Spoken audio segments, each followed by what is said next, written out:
C'est à la télévision nationale que le ministre secrétaire général à la présidence, accompagné de hauts gradés de l'armée, a lu le décret dissolvant le gouvernement de transition. Une décision prise selon lui à l'issue d'une réunion entre la hiérarchie militaire et le président de la transition. Article 1er. Le gouvernement est dissous. Article 2. La gestion des affaires courantes sera assurée par les directeurs de cabinet, les secrétaires généraux et les secrétaires généraux adjoints jusqu'à la mise en place d'un nouveau gouvernement. Quelques heures après cette dissolution du gouvernement, plusieurs mesures de restriction ont été prises contre les ministres sortants par le chef d'état-major de l'armée guinéenne. Restitution des véhicules de service et d'escorte du gouvernement dissous au garage du gouvernement sans délai. Gel des comptes bancaires. Restitution de tous les documents de voyage au secrétariat général de la présidence. Remise des cachets aux intérimaires désignés.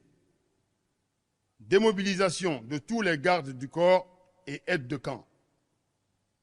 Le haut commandant de la gendarmerie et le directeur général de la police nationale sont chargés de prendre toutes les dispositions pour mettre des tampons au niveau de tous les départements jusqu'à la prise en main totale des intérimaires.